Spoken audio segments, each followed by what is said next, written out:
안녕하세요. 성공예감 이대호입니다.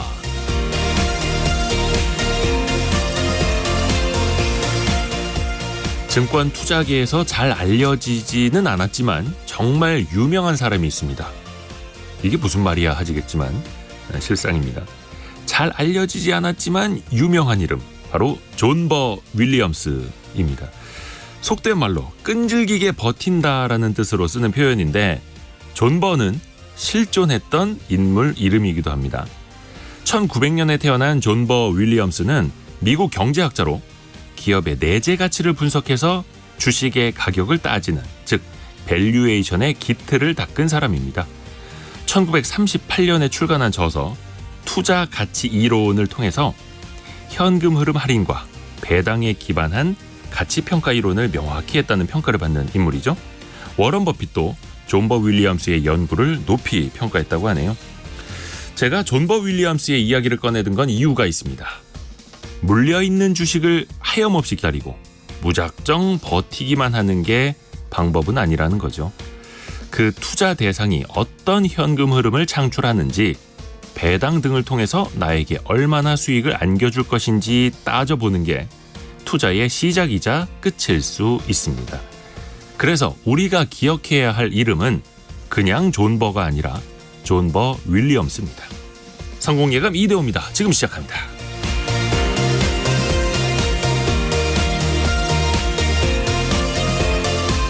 안녕하세요. 이대호입니다. 오늘은 좀 주식시장이 좀 반등을 하고 있는데, 최근에 코스닥이 900선을 좀 밑돌기도 하면서 많은 분들이 좀 손실을 겪고 있어서 한탄들을 하고 계시더라고요. 한 10배 오른 종목에 다른 사람 말 듣고 들어갔다가 30-40% 손실 보고 있는 분들도 있고, 그래서 본인의 판단이 중요합니다. 현금 흐름과 배당 등도 직접 계산을 해봐야 되는 거고요. 성공예감 이대호입니다는 항상 여러분과 소통을 통해서 만들어집니다. 여러분과 소통을 더 많이 하는 경제상식 퀴즈 내드리겠습니다. 미국의 한 지역, 그것도 화산 분화구에서 대규모로 이것이 발견됐다고 합니다. 이게 사실로 확인이 된다면 그 매장량 규모가 최소 2천만 톤에서 4천만 톤. 단일 광산 기준으로는 세계 최대 추정치라고 합니다. 은백색을 띤 전기차 배터리의 핵심 소재, 하얀 석유라고도 불리는 이것은 무엇일까요? 두 글자입니다. 두 글자. 원자 번호 3번, 원소 기호 LI. 별로 힌트가 안 되네.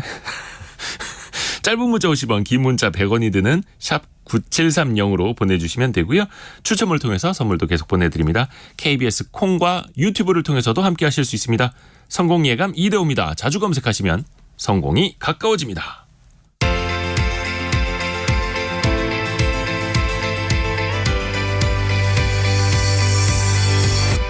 KBS 1라디오 성공예감 이대호입니다. 1909님, 정답 가장 빠르게 보내주셨습니다. 고맙습니다. 8265님 히토류 아니고요. 히토류 아닙니다. 1370님 코발트 아니고요. 1515님 백금 아니고요. 자, 오늘의 경제뉴스 머니투데이 방송 염현석 기자, 그리고 손서구 경제평론가 함께합니다. 안녕하세요. 안녕하십니까. 자, 염현석 기자가 준비한 아이템은요? 네, 조금 전 오전 9시부터 18일까지 나흘간 철도 노조가 총파업을 진행을 합니다. 4년 만인데요. 파업 원인과 영향 알아보고자 하고요. 또 전 세계 최대 수소 박람회인 H2미시 열렸습니다. 최근 수소 경제 트렌드도 살펴보겠습니다. 네, 그리고 손서구 평론가는요? 네, 밤사이에 미국의 8월 소비자 물가가 발표됐습니다. 다음 주 미국 금리 결정을 앞두고 어떤 결과가 나올지 주목을 받았었는데 일단 예상치를 웃돌았고요. 또한 최근에 논란이 됐던 50년 주택담보대출, 네. 또 특례 보금자리론 논란 끝에 판매가 중단됩니다. 어떤 내용인지 정리해드리겠습니다. 네, 염현석 기자, 그 철도노조 총파업 이야기를 좀 들어볼 텐데, 혹시 우리 청취자 여러분들께서 철도노조 총파업 때문에 혹시 불편을 겪으셨거나 출근길 상황은 어떠셨는지 좀 의견 보내주실 수 있으시면 현장의 상황도 좀 문자 메시지로 알려주세요. 샵 9730이나 KBS 콩이 있습니다. 자, 염현석 기자, 철도노조 총파업 오늘부터 시작된 거잖아요. 네. 네, 철도노조의 파업이 2019년 11월 이후 거의 4년 만에 진행이 됩니다. 파업에 돌입하면서 KTX와 일반 열차 그리고 수도권 전철은 물론 화물 열차의 운행률이 떨어지게 됩니다.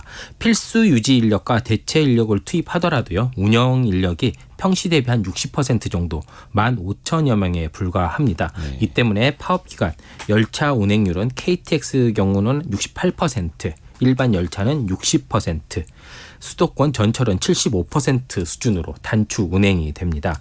파업에 대비해 비상수송대책본부를 가동한 정부는요. 대체 인력을 투입해 국민 불편을 최소화한다는 방침입니다. 조금 더 세부적으로 좀 말씀을 드리면요. 수도권 전철이 아무래도 좀 관심사인데요. 출퇴근 시간대인 오전 7시에서 9시 사이에는 그래도 90% 수준까지 운행을 합니다. 네. 퇴근 시간대인 오후 6시에서 8시 사이에는요. 80%까지 운행률을 조금 높인다고 합니다.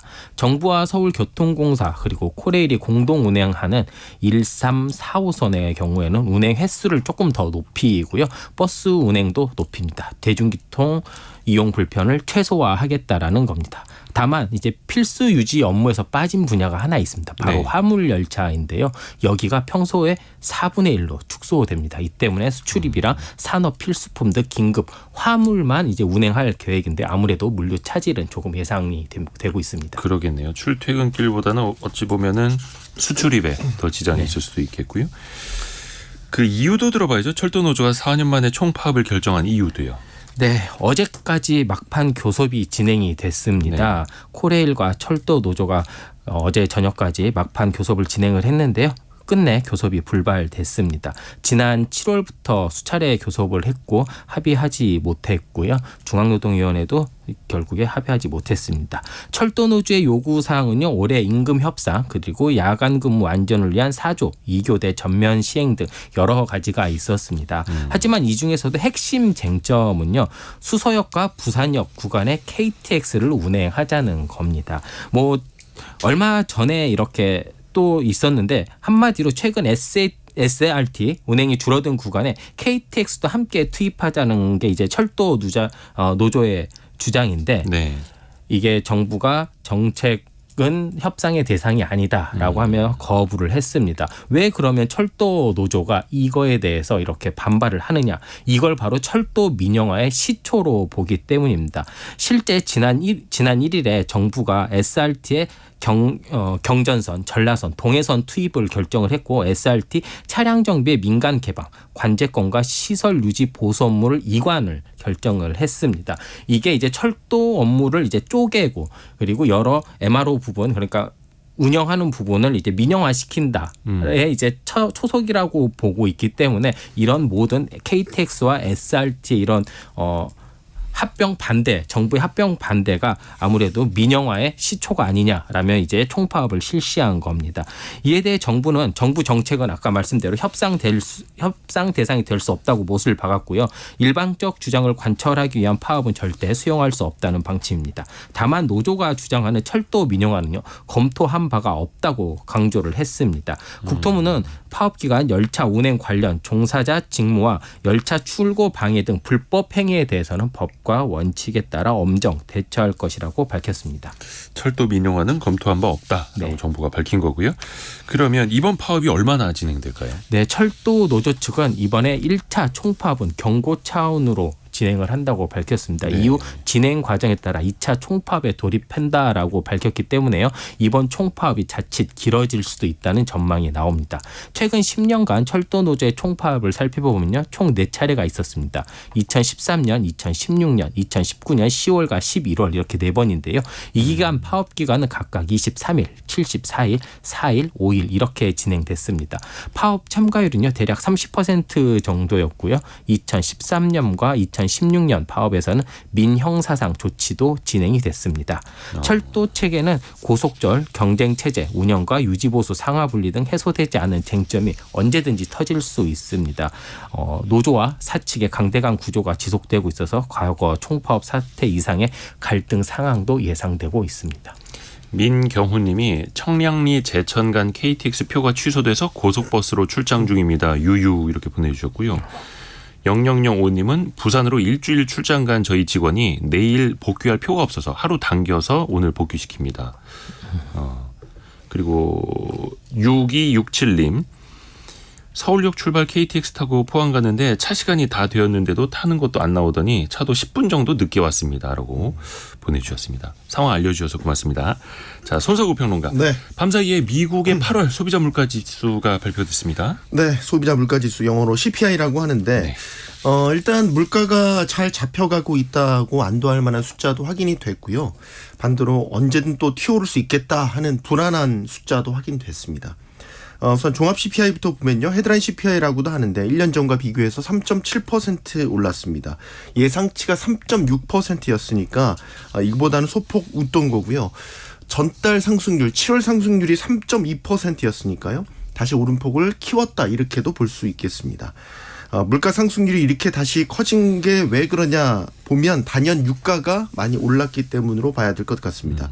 유가는 미국도 그렇고 우리나라도 그렇지만 직접적으로 물가에 영향을 미치는 요인입니다. 네. 지금 유가 최근에 계속 오르고 있다라는 얘기 많이 들으셨을 거예요. 어느덧 WTI 같은 경우는 배럴당 90달러 선까지 이제 육박하고 있으니까 네.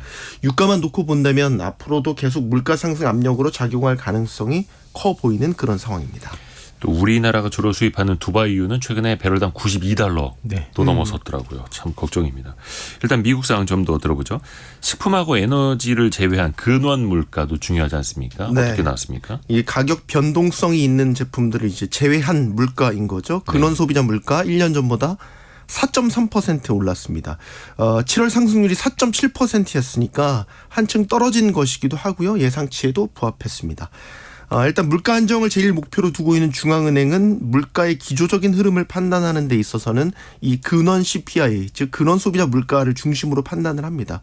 그렇다면 미국이 올해 들어서 물가가 꺾이고 있는 추세는 여전히 이어지고 있다 이렇게 봐야 될 겁니다. 결론을 내본다면 종합 물가는 유가 때문에 일시적으로 다시 들썩였지만 구조적인 물가의 흐름은 여전히 잡혀가고 있다. 그래서 긍정적으로 볼 부분도 조금 걱정을 해야 될 부분도 혼재한다 이렇게 봐야 될 것 같습니다. 미국 주식시장의 반응은 어땠습니까? 그럼 그 데이터들을 보고. 그러니까 이런 혼재된 결과는 금융시장에도 안도와 불안의 이중적인 모습으로 좀 작용을 하는 모습이었습니다. 주식시장 개장 전에 저도 이제 봤는데 나스닥 선물이 떨어지더라고요. 그러니까 또 장개장 후에는 또 지수가 빨간불을 켰다가 이내 또 상승폭을 줄이고 다우지수 같은 경우에는 또 하락 전환하기도 하면서 물가 수치에 대한 해석도 분분하게 갈리고 있구나라는 거를 감지를 할 수 있었습니다. 네. 물가 흐름은 결국 중앙은행이 앞으로 금리 결정을 하는데 잣대가 되기 때문에 이번 결과가 시장에 조금 더 불확실성을 키운 면이 있다라고 보여지고요. 일단 오는 21일 예정된 미국 연준의 통화정책회의에서는 일단은 금리를 동결할 가능성이 높아 보입니다. 하지만 11월, 12월에 예정된 회의에서는 지금 이런 식의 어떤 단기적인 변수가 발생을 하게 된다면 계속 동결 기조로 가게 될지 아니면 유가 등의 변수로 추가 인상을 또 고려해야 될지 판단하기가 좀 모호해진 부분이 있습니다. 우리나라로 적용을 해보면 우리나라 역시 물가가 잘 잡혀가고 있었는데 미국처럼 유가 상승 영향을 받다 보니까 8월 같은 경우는 다시 물가 상승률이 3%대로 진입을 했죠. 지금 9월에는 추석 연휴도 있기 때문에 상승 압력을 전반적으로 받을 것으로 보이는데 역시 관건은 지금의 상승 압력이 일시적인 것이고 기조적인 물가 안정화 추세는 이어질 것인가 바로 그 여부가 되겠습니다. 이에 따라서 우리 같은 경우는 5회 연속 금리 동결 기조가 이어질지 다시 금리 인상을 재개해야 될지 등이 앞으로의 판단 기준이 될 것으로 보입니다. 자, 그리고 염현숙 기자에게 다시 마이크가 갑니다. 수소 에너지 박람회에 다녀왔어요. 네. 세계 최대 규모로 꼽히는 국내 수소산업 전문 전시회 H2 2023이 열렸습니다. 네. 올해 이 박람회는요 300개가 넘는 기업, 기관이 모여서 글로벌 수소 산업의 동향과 최신 기술 트렌드가 전시됐습니다. 올해로 이제 네 번째인 회사인데요. 저는 네 번 다 전시를 다녀왔습니다. 열심히 다녀요. 네, 수소가 에너지 전환의 이제 핵심 역할 할 네. 것을 이제 전망이 되기 때문에 이제 매년 어떻게 좀 바뀌는지 좀 현장을 다녀오고 있는데요. 올해는 현대자동차 그룹을 비롯해 포스코, 한화, 두산 등 국내 주요 기업들 물론 독일, 미국, 네덜란드, 스웨덴, 프랑스 등 여러 해외 기업들도 참가했습니다. 시중에서 수소차, 수소 트럭이나 수소 SUV라고 해야 됩니까? 차종 돌아다니는 거 좀 간간히 볼 수 있기는 한데 네. 그래도 이 산업이 꽃이 피려면 좀 시간은 걸릴 것 네네. 같고 이 수소 산업의 트렌드 그 박람회에서 목격한 건 어떤 게 있었어요? 네, 수소라는 산업 분야를 보면 아직 눈앞에 실현된 산업 분야가 아닙니다. 좀 시간이 더 걸리겠죠. 네, 산업 분야로서의 거의 초창기 성과도 이르면 2025년부터 조금씩 나올 것으로 예상이 되고 있고 본격적인 수소 산업은 한 2030년 정도 돼야 이제 나온다라고 전망이 됩니다. 다만 시간이 지날수록 실제 개발된 완료된 제품 숫자도 늘어나고 있고요. 수소 관련된 기술도 발전을 하면서 수소 경제가 조금씩 확대됨을 지난 4년간 전시회에서 느낄 수 있었는데요. 올해 제가 꼽은 전시회의 색다른 점은 액화수소와 해외 수소 도입입니다. 국내 기술로 제작된 액화수소 운반 트레일러의 실제 모습이 공개됐습니다. 네. 국내 중소기업이 개발을 했고 한국에너지기술평가연구원 등 여러 기관이 또 참여를 했습니다. 스펙 면에서 보면 미국과 유럽의 액화수소 트레일러와 비교해도 나쁘지 않은 스펙이었고요. 또 이와 함께 또 다른 트렌드는 호주와 캐나다 대사관의 부수가 굉장히 커졌습니다. 호주와 대사관은 우리나라 기업들이 대규모로 이제 수소 생산 시설을 투자하는 그런 곳인데요. 네. 이런 곳에 그런 대사관 부수가 굉장히 커졌습니다. 아까 잠깐 그 수소차 이야기를 좀 해드렸고 저희 KBS 근처에 있는 국회의사당 앞에 수소 충전소 하나 있잖아요. 네네. 근데 수소차 보면은 생각보다 좀 이렇게 발전이나 성장 속도는 되게 더딘 것 같아요. 네. 그렇습니다. 어쩔 수 없는 게 수소차의 성장세 둔화는 네. 상대적으로 전기차의 활성화에 조금 맞물려 있습니다. 우리가 지금까지 봤던 2차 전지 붐 전부 이제 전기차의 급성장 전망 때문인 거잖아요. 아무래도 전기차가 수소차 대비 상대적으로 개발도 쉬운 측면도 있기 때문에 친환경차 분야에서 수소차가 완전히 전기차에 밀렸습니다. 이 때문에 시장 조사 업체 S&E 리서치에 따르면 올 1월에서 7월 글로벌 시장에 판매된 수소 연료 전지차의 경우가 한 7,600여 대 정도 팔렸는데요. 1년 전보다 10% 정도 줄어든 수치입니다. 다만 현재는 전기차 수요 역시 약간 주춤을 하고 있는데 네. 현재 운행 중인 내연기관을 좀 더 깨끗하게 이용하기 위한 바이오 연료 차량들이 최근 유럽을 중심으로 되게 집중적으로 이렇게 주목받고 있거든요. 네. 이 때문에 친환경차 분야가 전기차, 수소차, 바이오 연료 차 이렇게 이제 3파전이 되면 앞으로 수소차의 비중이 어떻게 될지는 조금 더 봐야 됩니다. 그리고 수소차는 아직도 솔직히 해결해야 될 숙제가 너무 많아서 폭발적인 성장은 조금 시일이 더 걸릴 것 같습니다. 특히 수소차가 이런 뭐 트럭 등 상용차에 조금 어울리기 때문에요. 우리가 당장 수소차의 이런 성장세를 직접 체감하기는 조금 쉽지 않아 보입니다. 가격 측면에서도 그렇고 뭐 네. 수전의 방식이라든지 그 기술력 측면에서도 네. 그렇고 그래도 계속 앞으로 조금씩 전진을 하는 건 이 수소 산업 이 시장이 그래도 유망하다고 보는 거겠죠. 그렇죠. 지난 3번의 전시회를 보면 보통 수소차나 수소 연료전지 발전과 같은 수소를 어떻게 활용할 수 있는가만 많이 보여졌습니다. 네. 근데 올해는요. 이런 활용 분야보다는요. 어떻게 수소를 생산할 수 있냐. 그리고 수소를 어떻게 운반할 수 있냐. 그러니까 생산과 유통 분야에 약간 집중된 모습이었습니다. 산업 초기인 만큼 이렇게 두 분야 특히 생산과 유통을 선점을 하면 효과가 극대화시킬 수 있는데요. 마치 중동 석유 시장을 미리 선점한 미국과 영국의 대형 정유 회사들처럼 수소가 진짜 이렇게 미래에너지로 성장을 한다면 이 두 시장을 미리 선점한다면 우리나라 기업들도 이렇게 엄청난 글로벌 기업으로 성장할 수 있는 기회가 있는 겁니다. 다만 조금 제일 아쉬웠던 부분은 최근 수소 분야의 투자가 국내 기업 중 SK그룹이 가장 많거든요. 근데 네. 이번에 SK그룹의 전시관을 볼 수가 없었습니다. 그리고 이제 여러 그 발전사들 뭐 동서 발전이라든지 이런 발전사들도 수소에 대규모 투자를 진행하고 있는데요. 그 모습도 볼 수 없어서 조금은 아쉬웠습니다. 어떻게 보면 약간 수소 산업에 대한 관심이 네. 한 3, 4년 전보다는 좀 떨어졌다. 네. 대중의 관심도 네. 좀 그렇게 볼 수도 있겠네요. 장기적으로 한번 우리가 지켜보겠습니다. 손석구 평론가. 네. 부동산 관련 대출이 올해 상반기에 특히 많이 늘었었는데 네. 정부가 이걸 다시 조이고 있어요. 논란이 되니까 정부가 드디어 이제 행동을 하는 그런 모양새이죠. 네. 일단 주택담보대출 50년 만기 상품 이게 논란도 있었지만 1조 원 넘게 대출이 나갈 정도로 상당히 인기가 많았거든요. 네. 사실상 이제 취급이 중단됐습니다. 만기는 이제 최장 40년으로 줄이기로 했고요. 또 DSR 규제를 회피한다는 논란도 있었는데 그래서 DSR을 산정할 때 일정 수준의 가상금리를 적용하기로 했습니다. 즉 이제 가상금리를 적용하게 되면 대출액이 줄어들게 되죠. 연봉 5천만 원 직장인의 경우에는 대출액이 계산을 해보니까 이전보다 6천만 원 정도가 줄어들게 된다라는 계산 결과가 나옵니다. 또 일반형 특례 보금자리로는 이제 27일 부로 신청을 받지 않기로 했습니다. 6억 원이 넘는 주택이나 또 부부 합산 소득이 1억 원 이상인 경우에는 이제 특례 보금자리론 대출을 받지 못한다는 뜻입니다. 이게 원래 내년 1월 말까지 1년간 공급하겠다는 계획을 갖고 있었는데 이미 상당 부분 목표액을 채워지기도 했고요. 이런 최근에 논란이 된 부분 때문에 좀 조기 마감하고요. 다만 저소득층을 위한 실수요자를 위한 우대형 상품은 내년 1월까지 그대로 유지하기로 했습니다. 사실 정부가 올해 초부터 뭐 특례 보금자리론 내놓기도 하고 네. 50년짜리 주담대도 정부가 먼저 그렇죠. 설계를 했던 거기도 한데 네. 좀 부동산 시장 안 좋으면 풀었다가 급반등할 것 같으면 다시 조였다가 이렇게 네. 또 밸브를 조절을 하고 있습니다.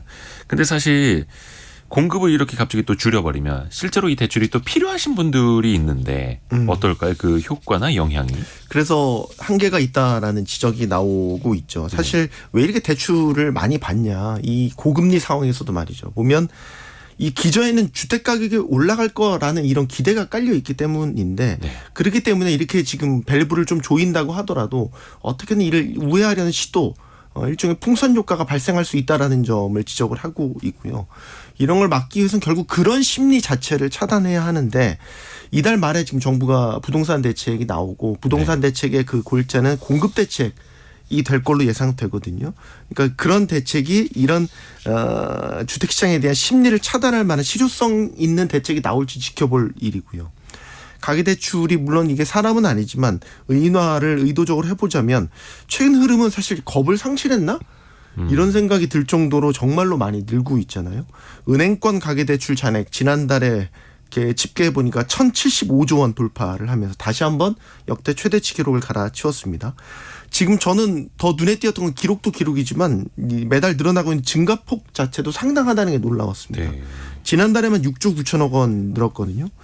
그러면 이게 25개월 만에 가장 많이 늘어난 건데 25개월 전을 시계를 돌려보면 이게 2021년 7월이에요. 한국은행이 금리 올리기 시작한 게 2021년 8월이에요. 그러니까 저금리 기간이 정점에 달했을 그 기간만큼 지금 대출이 늘어나고 있다라는 수준입니다. 기준금리가 0.5% 있던 시절처럼 네, 대출이 늘어나고 있다. 지금 3.5%잖아요. 그렇죠. 그러니까 제로금리 수준만큼 때만큼 지금 이렇게 늘어나고 있다라는 거고, 그러니까 당시에는 이자 부담이 크지 않았으니까 대출을 많이 받았다라고 하더라도 지금은 상황이 다른데도 이렇게 많이 늘어나고 있다라는 게 놀라운 거죠. 대출 수요가 그냥 스프링처럼 팍 튀어오르는 거네요. 이렇게 고금리에도 대출을 많이 받는 이유는 뭘까요? 네, 이게 가계대출 대부분이 주택담보대출이거든요. 네. 8월 주담대 전월보다 7조 원 늘어난 827조 8천억 원을 기록하면서 이것도 6개월 연속 상승세가 이어졌습니다. 작년에 주택 가격이 워낙 가파르게 떨어지다 보니까 경기가 얼어붙을 거를 걱정했던 정부가 결국 집을 다시 살 수 있도록 여러 대출 규제를 좀 풀어줬잖아요. 풀어줬죠. 네. 특례 보금자리를 우리 아까 얘기했던 그것도 공급했고요. 은행들 50년 만기 초장기 주담대 내놓고요.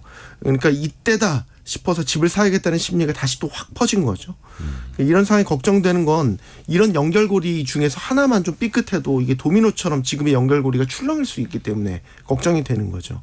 여기서 만약에 금리가 더 오르거나 이런 고금리 상태가 꽤 오랜 기간 지속이 된다면 주택가격은 결국 다시 버티지 못하고 하락세로 돌아설 가능성이 있거든요. 그러면 지금 돈 빌려서 집 산 차주들은 더 이상 버티지 못하고 연체를 하거나 아니면은 최악의 경우 집을 더 샀던 가격보다 낮은 가격에 팔 수도 있는 그런 상황이 빚어질 수도 있고요. 이렇게 되면 정부의 섣부른 규제 완화가 사람들에게 잘못된 신호를 줬고 시장의 흐름을 역행해서 더 큰 부작용을 떠안는 결과가 초래될 수도 있다. 이런 부분을 지금 걱정하고 있는 겁니다. 그러게요. 참 오늘 손석구 경제평론가 통해서 그 의미도 같이 짚어봤고요. 머니투데이 방송의 염현석 기자도 함께했습니다. 고맙습니다. 고맙습니다. 네, 감사합니다.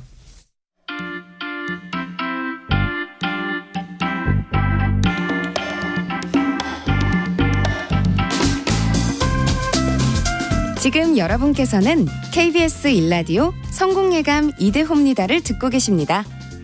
참여해주신 여러분께는 추첨을 통해 헬시 허그에서 한국인의 건강한 두피에서 찾아낸 두피 유래 유산균을, 판촉물 전문 그룹 기프코에서 텀블러 세트를, 아름다운 식탁 창조 주비푸드에서 자연에서 갈아 만든 생와사비를, 쉽고 빠른 판촉물 제작 시너지 기프트에서 고속 충전 케이블을, 그리고 성공예감에서 준비한 커피 쿠폰을 보내드립니다.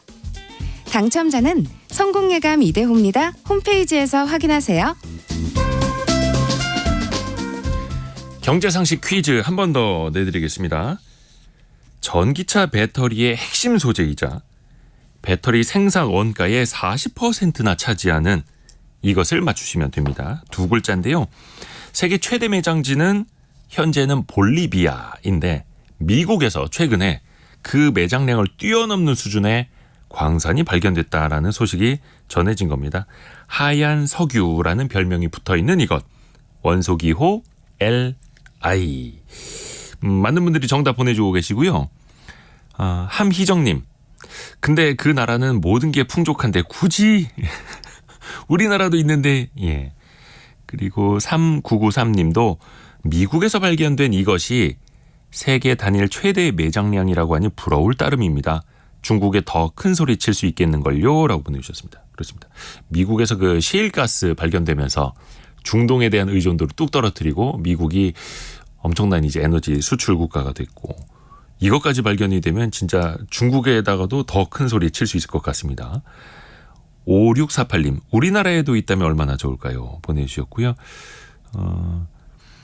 그리고 이준군님, 제 땅에도 이게 펑펑 잭팟 터진다면 중동 부자 못지않은 부자가 될 텐데 제 땅에서 이게 나오긴 어렵겠죠? 보내주셨습니다. 그런 상상 한 번쯤 해보지 않으셨습니까? 우리 동네, 우리 앞마당에, 우리 집 근처에 땅을 팠는데 막 석유가 나오고 광물이 나오고. 저만 그런 생각해봤나요? 네. 그리고 많은 분들 정답 보내주셔서 감사드리고요. 그리고 7069님 끝말잇기 하실래요? 제가 먼저 할게요. 끝. 네. 끝말잇기에서 이거 나오면 그냥 끝나겠는데요. 자, 여러분의 생각 그리고 정답 많이들 보내주세요. 짧은 문자 50원, 긴 문자 100원이 드는 샵 9730이나 KBS 콩도 열려 있습니다. 오늘의 움직임에 주목하고 세상의 흐름을 놓치지 않습니다. 여러분의 내일을 응원하며 성공의 열쇠를 함께 찾아갑니다. 성공예감 이대호입니다. 세상에서 가장 비싼 보석은 제가 알기로는 다이아몬드인 것 같은데, 이게 영원함의 상징이죠. 고가품의 상징이기도 하고. 그런데 그 다이아몬드 시장에 엄청난 변화가 최근에 생겨나고 있습니다. 실험실에서 다이아몬드를 인공적으로 만들었는데 웬걸 천연 다이아몬드랑 똑같답니다. 이거 어떻게 된 건지 이야기 한번 전문가에게 들어보죠. 한국보석협회 강영우 사무총장입니다. 안녕하세요. 예, 안녕하세요. 일단 천연 다이아몬드 가격이 전반적으로 좀 떨어지는 추세라고요? 예. 지난해 7월을 보더라도 1카렛당 그 다이아몬드가 $1,400, 하나 약 185만 원이었었는데요. 그 원석이 1년 사이에 $850, 하나 약 112만 원으로 떨어졌고요. 네. 다이아몬드 기업인 드비어스도 다이아몬드 원석 가격을 1년 사이에 한 40% 정도 이렇게 낮췄습니다. 요거는 이제 원석 가격이죠. 원석. 예, 예. 그걸 이제 가공하면 더 비싸지는 거고. 물론 경기가 안 좋아진 것도 있고 뭐 고금리 영향도 있긴 하겠습니다만 인공 다이아몬드 때문이다라는 이야기 나오더라고요. 네. 이거는 혹시 어떻게 만들어지는 겁니까? 인공 다이아몬드는? 예, 인공 다이아몬드라는 표현은 잘못된 것이고요. 네. 정확한 용어는 랩크론 다이아몬드입니다. 실험실에서 랩크로운? 배양됐다 해서 실험실 레베토리 잘한다 크로운에서 랩크론 다이아몬드고요. 아, 실험실에서 만든 다이아몬드. 네. 그래서 주성분은 탄소를 쌓아 만들었어요. 그래서 HPHT 방식이라고 그러는데 네. 고온 고압이죠. 하이 프레스 하이 템퍼러처라고 하죠. 고온 고압으로 만들어지는 게 있고 아하. CVD 방식이라고 해서 케미컬 베이퍼 데포지션인데 화학적 증기에 의한 퇴적물로 만들어졌죠. 오. 그럼 우리나라는 1950년부터 공업용으로 만들어졌는데 2010년부터 보석용으로 본격 개발되었습니다. 이게 CVD 이런 거는 반도체 증착 방식 이야기할 때 많이 쓰이는 표현인데, 그리고 흑연을 넣고 고압, 고열 예. 방식으로 예. 만들기도 하는 거고요. 예. 탄소를 엄청나게 이제 압력을 가해서 다이아몬드를 만들어낸다. 이게 예. 당연히 가격이 싼 거지 않습니까? 천연보다 이렇게 만들어내는 게. 당연히 싸겠죠. 얼마나 지금 가격이 나오고 있나요? 어떻게 뭐 천연 다이아몬드랑 비교했을 때 네. 그 영국의 드비어스가 이제 1카rat짜리 천연 다이아몬드 가격이 한 3천만 원 선입니다. 반면에 1캐럿짜리의 그 완제품이요? 가공된 예, 거. 예. 예, 완제품이죠. 근데 그게 랩크론 다이아몬드는 한 340만 원 정도, 한 10분의 1 수준이죠. 10분의 1. 네, 예. 그러면 3천만 원짜리 수준의 다이아몬드를 300만 원에 살 수 있다. 예, 예. 저기 이거 어디서 살 수 있습니까? 팝니까 이거 시중에서? 예, 지금 예매되고 있습니다. 종로에 나오셔도 되고요. 아 종로에도 이거를 판다고요? 벌써? 예, 예, 예, 예. 아 그래요? 아 이거 저희 아내가 들으면 안 되는데. 랩크론 다이아몬드 요렇게 뭐 이렇게 네. 치게 되면은 예. 카카오톡에서 저도 나오지만 하여튼 그 랩크론 다이아몬드 이렇게 치게 되면은 나옵니다. 랩 많이 칠 수가 있고 종로에 나오면 언제든지 구입할 수 있어요. 랩크론 뭐 다이아몬드. 대한민국에 다 많이 있을걸요? 예, 예. 오 그래요. 이거 줄여서 이제 랩 다이아몬드 이렇게도 부르던데 그러면 이게 진짜 천연 다이아몬드랑 랩 예. 다이아몬드랑 구분이 안 됩니까? 잘? 사무총장님도 이거 어떻게 구분 못 하실 정도예요? 저도 구분 못합니다. 잘. 오 이거 막 그래서 예. 예, 이게 랩하고 천연 다이아몬드는 사실 똑같아요. 뭐 화학적, 강학적, 물리적 다 똑같고 네. 강도라든지 뭐 그 구성 성분도 똑같아요. 그래서 천연 다이아몬드를 예. 이렇게 뭐 고드름 있지 않습니까? 고드름. 네네네. 고드름은 자연스럽게 열리잖아요. 네. 고드름에 비유한다면은 랩크론 다이아몬드는 물을 냉동실에서 얼린 얼음이라고 생각하면 됩니다. 그 구별은 감정사나 전문가들이 구별해야지 일반인들은 뭐 일반인이 아니라 그 이렇게 저거 하는 사람도 좀 쉽게 구별은 못합니다. 아 그러니까 처마 끝이나 동굴에서 생긴 그 고드름이나 냉장고나 냉동실 안에서 생긴 고드름이나 똑같은 것처럼 예, 예. 이거 그 왜 눈에 이렇게 끼고 보는 거 있지 않습니까? 이 현미경 예, 같은 예. 거 루피, 그런 걸로 예, 예. 봐도 똑같다라는 거예요. 예, 루피로 봐서는 안 되고 이제 좀 큰 현미경으로 봐야겠죠. 그래도 거의 현미경. 똑같다. 예, 예. 구분이 안 될 정도다. 구분을 쉽게 못합니다. 그러니까 감정사하고 아주 전문가 외에는 구분을 쉽게 못해요. 그러면 좀 죄송한 그래서 질문인데 예. 예, 장사하시는 분들도 가끔 이제 헷갈려가지고 이제 가져오기도 하죠. 아니 그러니까 예. 예를 들어서 300만 원짜리 랩 다이아몬드를 사가지고 가서 예. 이거 1캐럿이니까 3천만 원 주세요 하면 그럴 수도 있잖아요. 그렇게 장사하면 안 되죠, 근데. 아니 그런 나쁜 생각 갖는 분들이 있을까봐. 예, 그러면 안 되겠습니다만. 그러면 안 되죠. 제가 그런 걸 알려드리는 건 아니고요. 예. 오, 이게 그 다이아몬드가 사실 예전에 2007년에 나온 영화 있었는데 블러드 다이아몬드라고 예. 레오나르도 디카프리오가 나온 레오나르도 영화였는데 디카프리오 예, 예. 이게 사실 그 다이아몬드를 채굴하는 그 국가에서 뭐 내전도 많이 일어나고 인권 네. 문제도 심각하고 막 그런 것들이 있지 않았습니까? 그러면 예, 그런 측면에서도 오히려 이런 랩 다이아몬드가 더 선호될 수도 있는 거겠네요. 그렇죠. 랩 다이아몬드가 일단은 선호되는 게 기본적으로 저렴하다는 것도 있지만 조금 전에 말한 다이아몬드 분쟁적 원산지 그 논쟁이 있었어요. 예. 근데 거기서도 이제 랩 그라운드는 자유롭고 또 하나는 큰 측면에서 보자면은 천연 다이아몬드는 아무래도 땅을 파야 되고 뭐 광산 파헤쳐야 되니까 채굴이라는 그런 자연환경 파괴보다는 네. 자연을 보호한다는 측면도 있겠죠. 자연 보호 측면에서도 있다. 예. 그 기존에는 다이아몬드 채굴도 그렇고 유통도 그렇고 그 과정이 좀 불투명하고 좀 독과점 문제도 좀 있지 않았습니까? 당연히 네. 그 이 랩 다이아몬드는 독과점에서 좀 자유로울 수 있을까요? 아니면 이것도 만드는 그런 실험실에서 그 배양하는 랩 그로운 방식으로 만드는 다이아몬드 이것도 몇 개 업체가 다 꽉 쥐고 있는 건가요? 어때요? 그렇지 않습니다. 기술력만 있으면 네. 랩크라운 다이아몬드는 어느 업체나 만들 수 있습니다. 지금 이제 미국, 인도, 뭐 중국, 뭐 일본 등 뭐 해서 8개국이 있는데 우리나라도 네. 몇 년 전부터 생산했어요. 그러니까 올해는 처음으로 생산에 성공했습니다. 성공한 것으로 알고 있습니다. 아, 우리나라에서도 그럼 다이아몬드를 네. 만들기 시작한 거예요? 예. 거기 좀 친해지고 싶은데요.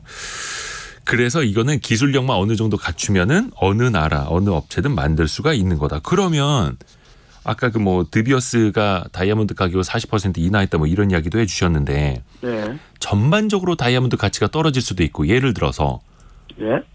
10년 전에 결혼할 때 결혼 반지를 했는데 그때 샀던 다이아몬드 가격 지금 예. 시장에 내다 팔려고 하면은 더 떨어질 수도 있는 거겠네요. 아닙니다. 그게 다 옛날 말입니다. 이제 보석의 가치가 틀려졌기 때문에 네. 이제 모든 시대가 바뀌었지 않습니까? 요즘 주얼리는 그러니까 패션 주얼리라고 하죠. 그래서 네. 결혼 예물 문화도 바뀌었어요. 그래서 랩크라운 다이아몬드만큼은 패션 주얼리를 넘어서 새로운 예물 시장으로 예. 앞으로 이제 자리매김할 것으로 저는 사료합니다. 아, 이것도 뭔가 양극단으로 좀 나뉘게 될 것이다라는 거예요? 예. 그러니까 예를 들어서 인공 다이아몬드 때문에 기존의 다이아몬드 가격도 떨어지는 게 아니라 기존의 다이아몬드는 그래도 뭔가 조금 사치품 성격도 있고 그 가격은 그 가격대로 그걸 원하는 사람들이 있으니 좀 유지가 될 것이다 이렇게 보시는 거예요? 그렇죠. 아무래도 그거 보고 실효성이라고 할까요? 그런 게 있겠죠. 실제로 그 체감하시기에 이 랩 그로운 다이아몬드를 사러 오는 사람들이 어떻게 많이 늘었나요? 지금 그 컬에 찾는 분들이 예. 요즘 이제 젊은 세대도 늘고 있고 요즘에 그 강남이라든지 이런 쪽에도 변화가 조금씩 일고 있습니다. 이거 랩 다이아몬드도 당연히 보증서가 있겠죠? 똑같습니다. 그러니까 똑같아요. 천연 다이아몬드하고 예. 다이아몬드는 4시, 그러니까 4시로 보는데 그 4시 똑같이 냅니다.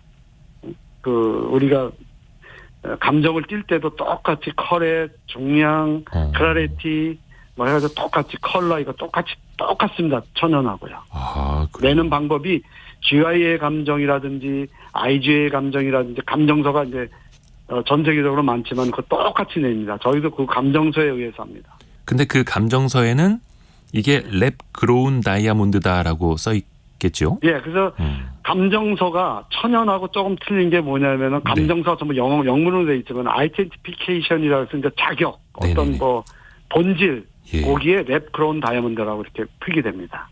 그리고 나머지는 똑같습니다. 이 시장도 앞으로 좀 계속 커질까요? 어떻게 보세요? 어이구, 시장이 많이 커지죠. 그러니까는 제가 저번 달에 인도 국제 주얼리쇼를 다녀왔는데요. 네. 몇 년 전만 해도 랩크라운 다이아몬드 전시 부스가 10%도 안 됐었어요. 네. 근데 올해 제가 봤을 때 30%가 벌써 넘어온 거고요. 아, 예. 거래 그리고 규모가요? 천연 다이아몬드를 다루던 업체들이 네. 랩크라운 다이아몬드 생산에 뛰어들었어요. 아, 그러니까 우리나라 경우만 하더라도 2020년대 성장이 2%라고 하고 올해는 9%거든요. 통계가 있지만은 네. 시장 조사 업체들의 그 통계에 의하면은 2030년 전에 네. $500 이상 큰 시장으로 성장할 것으로 사료됩니다. 오늘 그거는 이제 네. 예, 천연 진주에서 양식 진주 넘어오고 뭐 핵 진주 넘어오고 이랬잖아요, 시장이요. 네. 그래서 아마 랩크라운 다이아몬드 시장의 변화가 그 변화의 파이가 굉장히 커질 것으로 봅니다. 한국보석협회 강영우 사무총장 통해서 도움 말씀드렸습니다. 고맙습니다. 예, 수고하셨죠. 예, 감사합니다.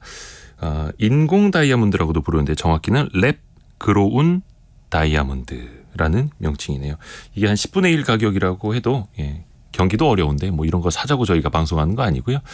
자꾸 뭐 남편분들이나 남자친구나 아니면 뭐 여자친구나 아내분들한테 이런 거 10분의 1 가격이 나왔다는데 한번 보러 가자 이러면 서로 이제 좀 힘들어질 수도 있다라는 것도 안내를 드리고요. 라디오 정보센터 가서 뉴스도 한번 들어보시죠.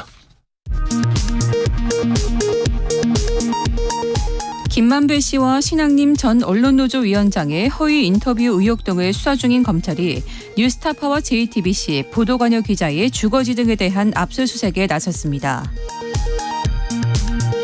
수소인 KTX 운행 등을 요구해온 철도 노조가 오늘부터 나흘간 1차 총파업에 들어갔습니다. KTX와 일반 열차, 광역 전철 등의 운행률이 30% 안팎 줄어들 것으로 보입니다. 금융감독원이 더불어민주당 오기형 의원실에 제출한 자료를 보면 가계대출 급증의 주요 원인인 50년 만기 주택담보대출을 가장 많이 받은 연령대는 40, 50대인 것으로 나타났습니다.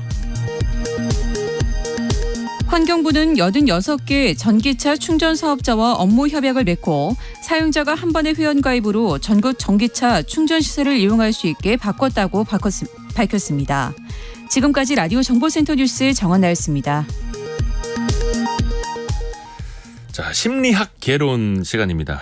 지난 시간에 그 MBTI에 대해서 탐구를 좀 해봤는데 이야기를 하다가 말았었죠. 네, 맞습니다. 시간 조절 잘못해가지고 연세대 이현주 연구 교수와 함께 또 MBTI 오늘 조금 더 깊이 들어갑니다. 안녕하세요. 네, 안녕하세요.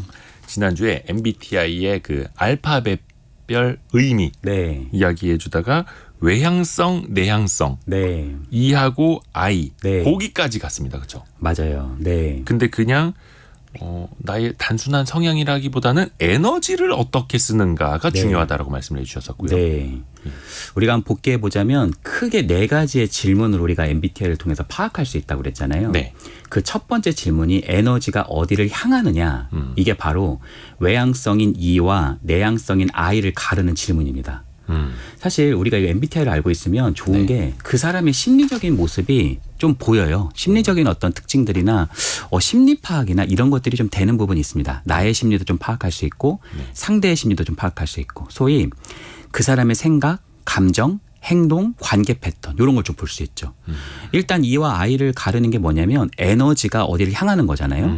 외부를 향하고 있으면 E라고 할 수 있고요. 네. 내부를 향하고 있으면 I다 이렇게 말씀을 드릴 수 있겠죠. 그래서 외향성, 내향성 이렇게 표현할 수 있어요. 근데 이거 굉장히 뭐 판별하는 여러 가지가 있는데 한 가지 말씀을 드려보자면 외향성은 수평적 관계 있잖아요. 친구 모임 같은 거. 네. 수직적 관계도 말고 네. 회사 같은 수평적 관계에서 누가 가장 많이 말을 하고 있는지를 한번 보시면 됩니다. 그러니까 가장 많이 말을 하고 있는 분이 누군지 네. 그거를 잘 보시고 계시면 예. 가장 많이 말을 하고 있는데 이분은 항상 패턴이 말을 많이 하고 있었던 패턴이에요. 네. 그분은 굉장히 외향성이 좀 높을 가능성이 매우 높겠죠. 그리고 내향성을 좀 볼 수 있는 것 중에 하나는 뭐냐면 에너지가 안을 향하잖아요. 네, 네. 그러니까 자신만의 어떤 아지트, 자신만의 굴로 이렇게 좀 들어가려고 하는 패턴이 있단 말이에요. 그래서 한 사람을 한참 안 만나서 3, 4일 정도 사람을 안 만났는데도 집돌이 집순이에요. 네. 그런데도 약속을 4시에 오늘 약속이 있었어요. 네. 근데 4시에 약속 뭐 친구들이랑 좀 얘기하다가 밥도 먹고 뭐 그러기로 했는데 한 친구가 약속을 취소를 해요. 예. 그럴 때 그 핸드폰에 그 취소됐다라는 카톡 문자를 보고 입꼬리가 이렇게 올라가시는 분. 아. 좋아서. 집에 있는 거 좋아. 집에 있는 걸 굉장히 좋아하는 유형이죠. 그렇게 그게 좀 약간 I, 내향성일 수 있는 거고. 네, 그런 패턴이 있는 거죠. 이게 외향성, 내향성은 이게 수직적 관계라기보다는 수평적 관계에서 말이 많거나 네. 그 자리에서 에너지를 얻는 사람들. 네, 맞습니다. 자, 두 번째 키워드가 이게 감각형하고 직관형. 네. 그러니까 두 번째 알파벳인 거죠. 네, 4개 맞습니다. 중에 알파벳 중에 이게 네. S하고 N이 있습니다. 네. 이것도 되게 사람들이 어렵게 생각하는데 그렇지 않은 게 감각형이라는 게 우리는 정보를 인식할 때 오감을 통해서 인식을 하잖아요. 네. 그러니까 감각형들은 그 오감에 대한 부분을 굉장히 분석적이고 자세하게 들여다보는 사람들이에요. 그러니까 예를 들면 이런 거죠. 어머, 이 꽃 예쁘다. 이렇게 꽃을 딱 보고 얘기하시는 분이죠. 네. 네. 어머, 이 향수 참 좋다. 향수의 그 냄새를 맡은 거죠. 네. 네. 그러니까 감각형들은 오감을 되게 잘 쓰시는 분들이고 예. 직관형들은 오감 말고 육감이라고 하죠. 전체를 딱 보는 눈이 있는 겁니다. 그러니까 이 꽃 예쁘다 이거보다는 경치 참 좋다. 네.